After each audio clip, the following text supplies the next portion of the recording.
ಮಾತನಾಡಿರ್ತಕ್ಕಂಥದ್ದು ಅವರ ಸಂಸ್ಕೃತಿ, ಅವರ ಮನಸ್ಥಿತಿ ಏನಿದೆ ಅಂತಕ್ಕಂಥದ್ದನ್ನು ಅರ್ಥ ಮಾಡ್ಕೊಳ್ಬೋದು. ಬಹುಶಃ ಇವತ್ತು ನಾನು ಯುವಕ ಇದ್ದೇನೆ, ಒಂದು ಮಾತು ಹೇಳ್ತೀನಿ ಅಣ್ಣ, ರಾಜಕಾರಣ ಅಂತಕ್ಕಂಥದ್ದು ಮಾಡಿ ವಿಷಾಧಾರಿತವಾಗಿ ಮಾಡಿ, ಆದರೆ ಇನ್ನೊಬ್ಬರ ವೈಯಕ್ತಿಕವಾಗಿ ಸಾವನ್ನು ಬಯಸ್ತಕ್ಕಂಥದ್ದು, ಇನ್ನೊಬ್ಬರಿಗೆ ಕೇಡನ್ನ ಬಯಸ್ತಕ್ಕಂಥದ್ದು, ಅವರ ಸಂಸ್ಕೃತಿ, ಅವರ ಮನಸ್ಥಿತಿ ಏನಿದೆ ಅಂತಕ್ಕಂಥದ್ದು ಭಾಳ ಸ್ಪಷ್ಟವಾಗಿ ರಾಜ್ಯದ ಜನತೆಗೆ ಅರ್ಥ ಆಗಿದೆ. ಜೊತೆಯಲ್ಲಿ ಇನ್ನೊಂದು ವಿಷಯವನ್ನು ಪ್ರಸ್ತಾಪ ಮಾಡ್ತಾರೆ. ಕುಮಾರಣ್ಣವರು ಅವರ ಮಗನ ಭವಿಷ್ಯದ ಚಿಂತನೆ ಅಂತಕ್ಕಂಥದ್ದನ್ನು ಕೂಡ ಹೇಳ್ತಾರೆ. ನಾನು ಒಂದು ಮಾತು ಹೇಳ್ತೀನಿ ಅಣ್ಣ, ದಯಮಾಡಿ.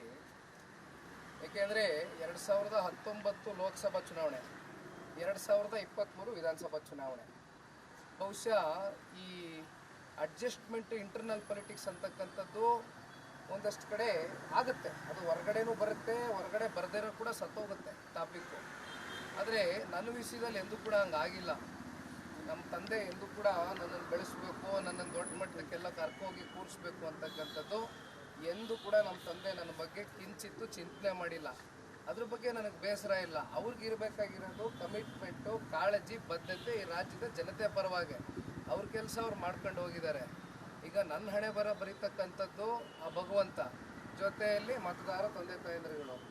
ನಾನು ಸೋತೆ ಮಾತ್ರಕ್ಕೆ ಇವತ್ತು ಮಂಡ್ಯದಲ್ಲೂ ಓಡಾಡ್ತಾ ಇದ್ದೀನಿ, ರಾಮನಗರದಲ್ಲೂ ಓಡಾಡ್ತಾ ಇದ್ದೀನಿ, ಈಗಲೂ ರಾಮನಗರಕ್ಕೆ ಹೋಗ್ತಾ ಇದ್ದೀನಿ. ನಾನು ಪಲಾಯನವಾದ ಮಾಡ್ತಕ್ಕಂಥ ಪ್ರಶ್ನೆನೇ ಇಲ್ಲ. ಹಾಗಾಗಿ ಸುಮ್ಮನೆ ಈ ರೀತಿ, ಯಾಕೆಂದರೆ ಸಾಕಷ್ಟು ಎಕ್ಸಾಂಪಲ್ಗಳಿದೆ. ಭಾಳಷ್ಟು ಜನ ರಾಜಕಾರಣಿ ಮಕ್ಕಳುಗಳು ಇವತ್ತು ಒಳ್ಳೆ ಸ್ಥಾನದಲ್ಲಿ ಕೂತಿದ್ದಾರೆ because of adjustment politics. But ನನ್ನ ವಿಷಯದಲ್ಲಿ ಹಂಗಾಗಿಲ್ಲ. ನಾನು ಏಕಾಂಗಿಯಾಗಿ ಹೋರಾಟ ಮಾಡ್ತಾ ಇದ್ದೀನಿ. ಎಕ್ಸಾಂಪಲ್ ಹೇಳ್ಬೋದು ಸರ್, ಅಡ್ಜಸ್ಟ್ಮೆಂಟ್ ಇಂದ ಉತ್ತಮ ಸ್ಥಾನದಲ್ಲಿ ಇರ್ತಕ್ಕಂಥ ರಾಜಕಾರಣಿಗಳ ಮಕ್ಕಳಾದ್ರೆ ಒಂದೆರಡು ಎಕ್ಸಾಂಪಲ್ ಹೇಳ್ಬೋದು. ಇಲ್ಲ, ನಾನು ಹೇಳಲ್ಲ ಅದು ನೀವು ನಡಿ ಈಗ ಶುರು ಮಾಡೋಣ. ಕೇಸರಿಯಿಂದ ಮನೋಲ್ಲಾಸ ಮನಸ್ಸು ಮತ್ತೇರಿ ಕುಣಿದಾಡಿದೆ ನೋಡು, ಮನಸ್ಸು ಮತ್ತೇರಿ ಕುಣಿದಾಡಿದೆ ನೋಡು. ಕ್ಷಣ ಕ್ಷಣವೂ ಆಚರಿಸಿ ಕೇಸರಿ ಹಬ್ಬ. ವಿಮಲ್ ಬಾಯಲ್ಲಿ ಹೇಳಿ ಕೇಸರಿ. ಬಹಳ ಬುದ್ಧಿವಂತರಿದ್ದೀರಿ ಮಾಧ್ಯಮದವರು, ನೀವು ಯಾವ ರೀತಿ ಬೇಕಾದ್ರೂ ವಿಶ್ಲೇಷಣೆ ಮಾಡಿ. ಸರ್, ಇನ್ನೊಂದು ದೇವೇಗೌಡರ ಕುಟುಂಬವನ್ನು ಅಥವಾ ನಿಮ್ಮ ಕುಟುಂಬವನ್ನು ಸರ್ಕಾರ ಸಂಪೂರ್ಣ ತಯಾರಿ ಇದೆ. ಭಾಳ ಸ್ಪಷ್ಟವಾಗಿ ಈ ರಾಜ್ಯದ ಈ ಸರ್ಕಾರವನ್ನು ನಡೆಸ್ತಾ ಇರ್ತಕ್ಕಂಥ ಒಬ್ಬ ವ್ಯಕ್ತಿಯ ಹೆಸರನ್ನು ಉಲ್ಲೇಖಿಸ್ತಾರೆ, ಶಿವರಾಮೇಗೌಡರು. ಅದರಲ್ಲಿ ಬಹುಶಃ ಸರ್ಕಾರ ಯಾವ ರೀತಿ ಈ ಏನೊಂದು ಘಟನೆ ನಡೆದಿದೆಯಲ್ಲ, ಈ ಒಂದು ಪ್ರಕರಣ ಏನು ಹಾಸನ ಸಂಸದರ ವಿರುದ್ಧವಾಗಿ ಇದೇನು ಒಂದಷ್ಟು ವಿಡಿಯೋಗಳು ಇವೆಲ್ಲ ಏನು ರಿಲೀಸ್ ಆಯ್ತಲ್ಲ, ಈಗ ತಾನೇ ಮೇಲ್ಗಡೆ ತಂದೆಯವರು ಕೂಡ ಅದನ್ನೇ ನಾವು ಮಾತಾಡ್ತಾ ಇದ್ವಿ. ಮೇಲ್ಗಡೆ ಈ ಸಂತ್ರಸ್ತೆಯರು ಹೆಣ್ಣು ಮಕ್ಕಳಿಗೆ ಇವತ್ತು ಆಗಿರ್ತಕ್ಕಂಥ ಅನ್ಯಾಯ, ಅವ್ರನ್ನ ಅಟ್ಲೀಸ್ಟ್ ಕೊನೆ ಪಕ್ಷ ಆ ವಿಜುವಲ್ನ ಒಂದು ಬ್ಲರ್ ಮಾಡಿ ತೋರಿಸ್ತಕ್ಕಂಥದ್ದು ಕೂಡ ಆಗಲಿಲ್ಲ.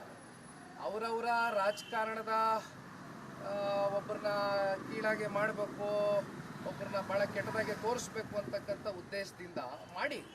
ಈಗ ಆರೋಪ ಅಂತಕ್ಕಂಥದ್ದು ಬಂದಿದೆ, ಆರೋಪವನ್ನು ಎದುರಿಸಬೇಕು. ಕಾನೂನಾತ್ಮಕವಾಗಿ ಯಾವ ರೀತಿ ಕ್ರಮ ಕೈಗೊಳ್ತಾರೋ ಕೈಗೊಳ್ಳಬೇಕಾಗ್ತದೆ, ಅದ್ರ ಬಗ್ಗೆ ಯಾವುದೇ ಆಕ್ಷೇಪಣೆ ಇಲ್ಲ. ಆದರೆ ಇವತ್ತು ಆ ಹೆಣ್ಮಕ್ಳು, ಆ ಸಂತ್ರಸ್ತೆಯರ ಒಂದು ಕುಟುಂಬ ಅಥವಾ ಅವರಾಗಲಿ ಇವತ್ತು ಸಂಪೂರ್ಣವಾಗಿ ಅವ್ರನ್ನ ಇಡೀ ರಾಜ್ಯದ ಜನತೆಗೆ ತೋರಿಸಿರ್ತಕ್ಕಂಥದ್ದು ಯಾರು? ಇದು ಪ್ರಶ್ನೆ ಕೇಳಬೇಕಲ್ವಾ? ಯಾರು ಇವತ್ತು ಆ ವಿಡಿಯೋನ ಬಿಡುಗಡೆ ಮಾಡಿದವ್ರು ಯಾರು? ಫೈನ್, ವಿಡಿಯೋನ ಮಾಡಿರ್ತಕ್ಕಂಥದ್ದು ಆರೋಪಿ ಮೇಲೆ ಇವತ್ತು ಆರೋಪಿ ಅಂತಕ್ಕಂಥದ್ದು ಆಲ್ರೆಡಿ ಸಾಬೀತಾಗಿದೆ. ಏನು SITನಲ್ಲಿ ಈಗ ಆಲ್ರೆಡಿ ತನಿಖೆ ನಡೀತಾ ಇದೆ, ಕರೆಕ್ಟ್ ಅಲ್ವೇ? ವಿಡಿಯೋನ ಬಿಡುಗಡೆ ಮಾಡಿದವ್ರು ಯಾರು? ಅವ್ರ ಬಗ್ಗೆ ಯಾಕೆ ಆಗ್ತಾ ಇಲ್ಲ? ಯಾಕೆ ಆ ಲೂಪ್ ಹೋಲ್ಸ್ನ ಯಾಕೆ ಕ್ಯಾಚ್ ಮಾಡ್ತಾ ಇಲ್ಲ? ಮತ್ತೆ ಬಿಜೆಪಿಯ ಮಾಜಿ ಶಾಸಕರೊಬ್ಬರ ಆಪ್ತರೆಲ್ಲ ತುಂಬ ಅರೆಸ್ಟ್ ಆಗಿದ್ದಾರೆ, ಅವ್ರದ್ದು ಕೈವಾಡ ಇದೆ ಅನ್ನೋ ಒಂದು ಚರ್ಚೆಗಳು ಕೂಡ ಇರುವಂಥದ್ದು. ಯಾರು? ಈ ಹಾಸನ ಮೂಲದ ಒಬ್ಬ ಬಿಜೆಪಿ ಶಾಸಕ ಪ್ರೀತಮ್ ಗೌಡ ಅವರ ಅರೆಸ್ಟ್ ಮಾಡಿದ್ದಾರೆ ಅಂತ ಹೇಳಲಾಗ್ತಾ ಇದೆ ಸರ್. ಎಲ್ಲರೂ ಕೂಡ ಅವರ ಆಪ್ತರ ಅರೆಸ್ಟ್ ಆಗಿರೋದ್ರಿಂದ ಅವ್ರ ಪಾತ್ರ ಇದೆ ಅನ್ನೋದ್ರ ಬಗ್ಗೆ ಕೂಡ ಇನ್ವೆಸ್ಟಿಗೇಷನ್ ನೋಡೋಣ. ಅವ್ರ ಪಾತ್ರ ಇವ್ರ ಪಾತ್ರ ಅನ್ನೋದಕ್ಕಿಂತ ಹೆಚ್ಚಾಗಿ ಇವತ್ತು ಪ್ರತಿಯೊಬ್ಬರಿಗೂ ಒಂದು ಜವಾಬ್ದಾರಿ ಇದೆ. ಅದರಲ್ಲೂ ವಿಶೇಷವಾಗಿ ರಾಜ್ಯ ಸರ್ಕಾರದ ಮೇಲೆ ಹೆಚ್ಚಿನ ಜವಾಬ್ದಾರಿ ಇದೆ.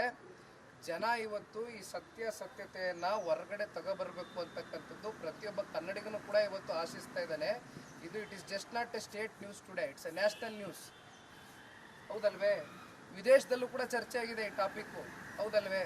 ಮತ್ತು ಇದಕ್ಕೆ ಉತ್ತರ ಸಿಗಬೇಕೋ ಬೇಡ?